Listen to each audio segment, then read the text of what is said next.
Olá! Hoje nós vamos iniciar a segunda semana do curso de Automação Industrial. Espero que a semana 1 tenha sido bem proveitosa, que você tenha conseguido entender os principais conceitos de automação industrial. Como na semana 1 nós já comentamos sobre qual o conteúdo, hoje nós vamos iniciar sobre as funções lógicas e a programação de equipamentos industriais. Primeiro, preciso falar para você o que é um sistema dinâmico industrial, que pode ser a processo contínuo ou pode ser discreto. Existe uma determinação bem grande entre um sistema discreto e contínuo. Os sistemas discretos são baseados principalmente nas lógicas liga-desliga. Eu tenho apenas dois estados, né? Nos sistemas discretos. Eu tenho uma lâmpada ligada ou desligado, eu tenho algo quente ou frio, algo aberto ou fechado, diferentemente de processos contínuos, onde eu consigo ler no tempo todas as variáveis, né? Em um sistema, por exemplo, que eu quero saber se esse sistema é quente ou frio, eu tenho apenas duas opções. Agora, se eu quiser saber especificamente qual a temperatura, então passa a ser um sistema contínuo. E esses sistemas contínuos são estudados principalmente na área de engenharia de instrumentação, né? Nós vamos falar hoje nessa aula sobre sistemas discretos, aqueles que só podem ter dois estados, tá? E esses eventos, como eu já falei, eles assumem valores no conjunto numerável. As alterações de valor são tão rápidas que nós não podemos mensurar qual é essa alteração, ou seja, de estado de 0 para 1, eu considero que o tempo é 0. E o estado de 1 para 0 também não existe tempo. Historicamente, em 1854, o matemático George Boole criou uma metodologia para tratar de forma algébrica condições que só poderiam ser de 0 e 1, que a gente chama na matemática de base 2, binária, né? E em 1938 nós tivemos o primeiro circuito de telefonia baseado na álgebra de Boole. Então é uma coisa, apesar de ser um pouco antiga, extremamente usada nos dias de hoje na programação de equipamentos. Quais são as funções lógicas principais? Nós temos algumas funções lógicas booleanas para definir qual é a programação da minha máquina, né? Da máquina que eu vou usar na indústria. E ela é baseada tipicamente em três instruções, uma lógica E, lógica OU e uma lógica não, ou negação. A lógica E, na eletricidade, é representada por um circuito em série. Então, se eu pensar aqui que eu tenho uma fonte de alimentação e uma lâmpada, né? Esse é o símbolo de uma lâmpada, quais as condições para essa lâmpada ligar? As condições para essa lâmpada ligar é que tanto essa chave 1 quanto essa chave 2 devem estar pressionadas. E aqui eu tenho uma tabela verdade que representa quais as condições dessa chave. Como a lógica é booleana, as condições de chave podem ser adotadas como 0 ou como 1. Nessa convenção, eu usei que chave desligada é 0. Então, se nós olharmos para essa tabela verdade, eu tenho quais condições? Chave A desligada, chave B desligada, a lâmpada não liga. O estado 0 é definido aqui para a lâmpada não ligar eletricamente. Nessa condição, eu só liguei a chave B, a chave A continua desligada, então a lâmpada também não liga. Nessa condição da tabela verdade, eu liguei só a chave A. Chave B não permite que a lâmpada ligue. Qual é a única condição para essa lâmpada ligar? É que tanto a chave B quanto a chave A estejam acionadas. Então, uma lógica E define principalmente que todas as variáveis de entrada devem estar acionadas para que a saída consiga ser acionada. Aqui estão as convenções de chave aberta igual a 0 e chave fechada igual a 1. Por que eu coloquei convenção aqui? Porque em máquina industrial eu posso convencionar de forma diferente, né? Chamar a chave aberta de 1 e a chave fechada de 0. A função lógica E, matematicamente por álgebra de Boole, é definida como um produto. Então, quando eu falo em lógica E, posso falar que é a chave A multiplicada pela chave B. Como que eu leio isso? Chave A e chave B. Tá? A principal lógica a gente já falou que é a lógica E, e agora a gente vai para a lógica OU. A lógica OU condiciona que eu tenho há algumas situações possíveis para ligar. Na elétrica nós chamamos de um circuito paralelo. Então aqui eu continuo tendo uma fonte de energia e quais as condições para essa lâmpada ligar? As condições é que eu possa ligar fechando a chave A, dessa forma a corrente elétrica vai fazer esse caminho e aciona a lâmpada. E se eu ligar a chave B, a corrente elétrica passa por esse caminho, também aciona a lâmpada. Só que eu tenho que tomar um cuidado aqui. Na tabela verdade, nós temos duas variáveis também, chave A e chave B, né?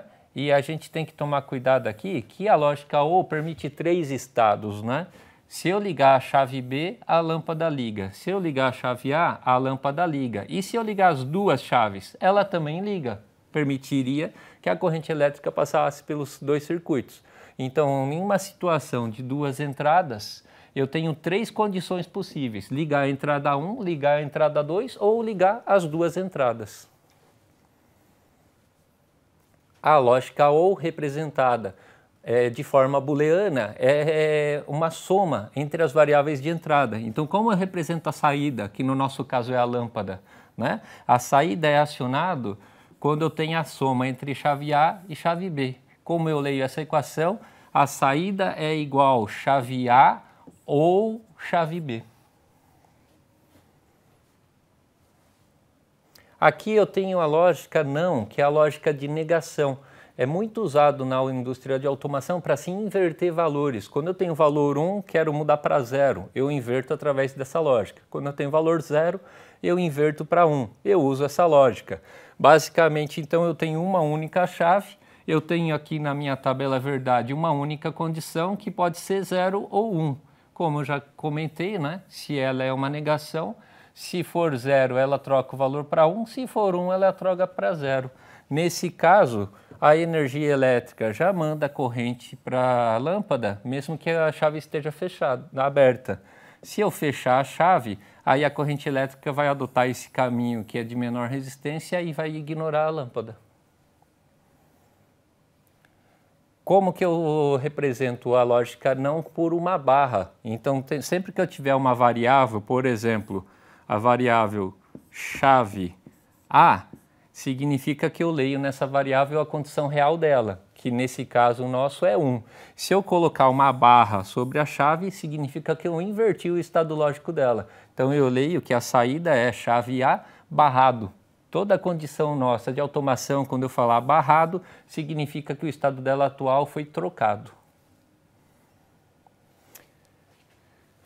E agora, para facilitar o seu entendimento desse assunto, nós vamos tentar resolver aqui um exercício onde você possa compreender como eu monto uma tabela verdade, como eu monto as equações de saída e, por fim, entender como que é um programa em linguagem ladder para um controlador lógico programável, né, mais conhecido na indústria como CLP. O enunciado trata de um projeto muito conhecido talvez por você, que é a segurança de um cinto de um carro, né?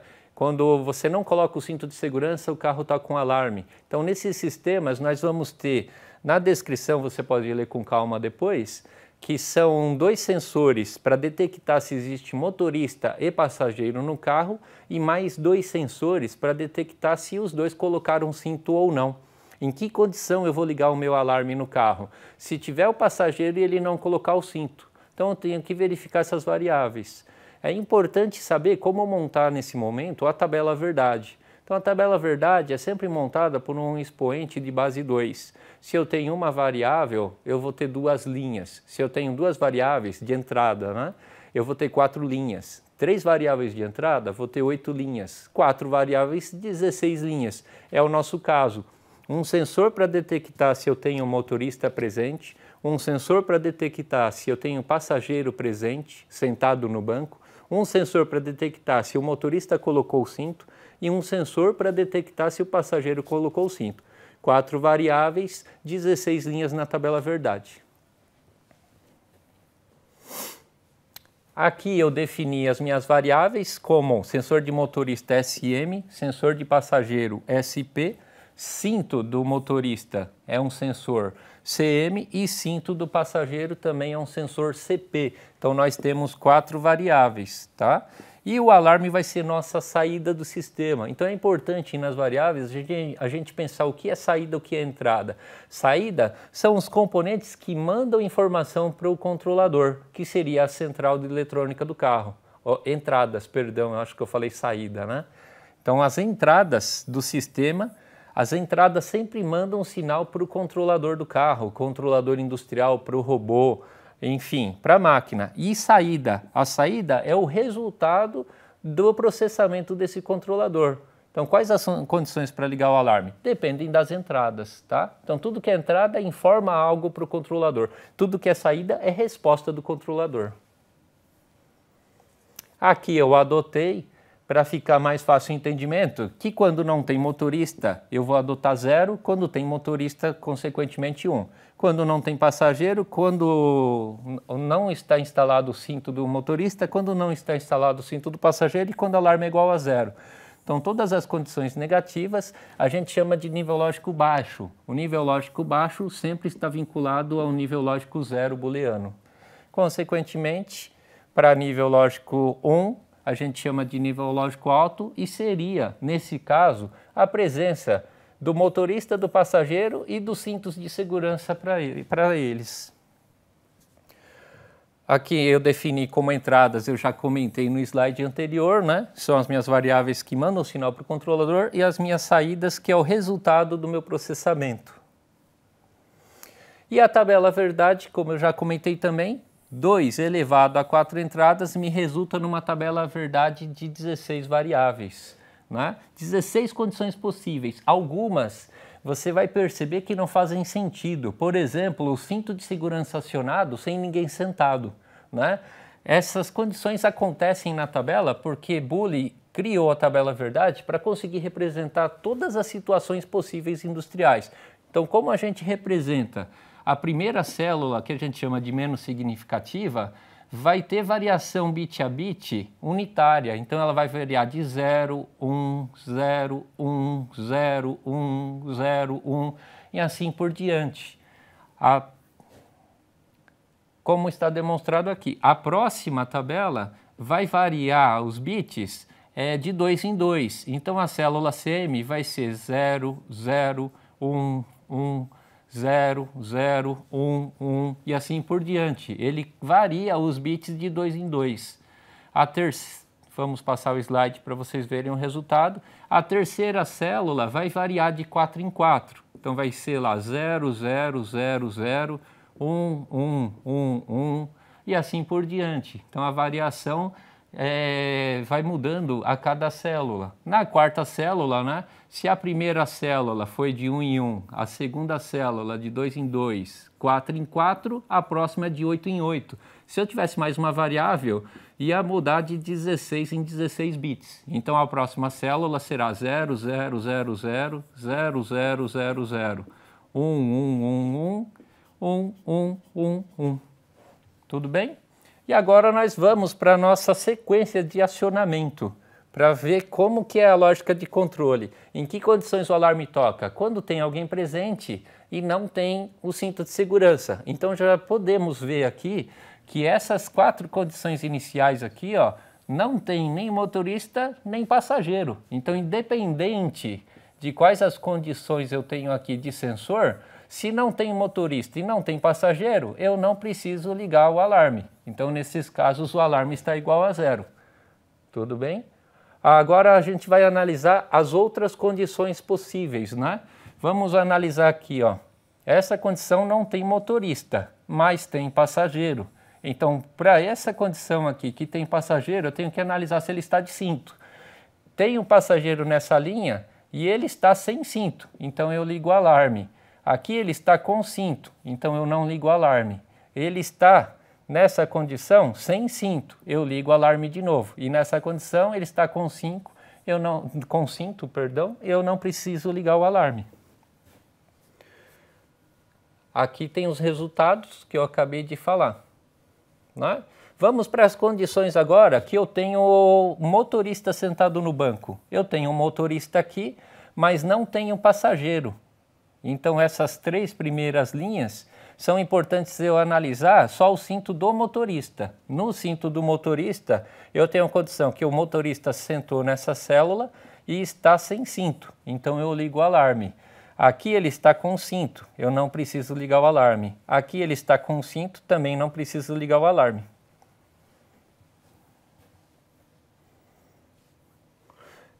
E por fim, quais são as condições que a gente tem?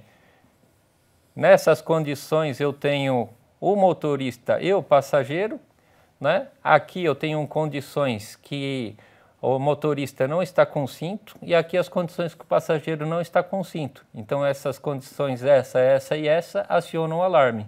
E essa condição seria motorista e passageiro, os dois com cinto, eu não preciso ligar o alarme. Por fim, como são montadas as equações? Nós pegamos só as saídas que são igual a 1, que são as condições de se ligar o alarme. E cada saída dessa vai representar aqui as condições dos sensores, que nesse caso é SM igual a 0, SP igual a 1, CM igual a 0, CP igual a 0. Então, como que vai ficar a saída do alarme nessa condição? Sempre vai ser SM, uma lógica E, SP, uma lógica E, CM, uma lógica E, CP em conjunto. Então aqui é 0, 1, 0, 0. Como que eu represento o 0 aqui? 0 é barra. O SP é 1, não coloco nada. O CM é 0 e o CP é 0. Então SM barrado representa o 0. SP sem barra representa 1, CM barrado representa 0, CP barrado representa 0 também. Então essa é uma condição, nesse caso eu tenho mais 6 condições, são 7 as condições de se ligar o alarme. Tá? Aqui eu coloquei todas as equações para vocês visualizarem e a minha equação final são lógicas E, né, em conjunto com um circuito em paralelo que vai ser representado por uma lógica OU.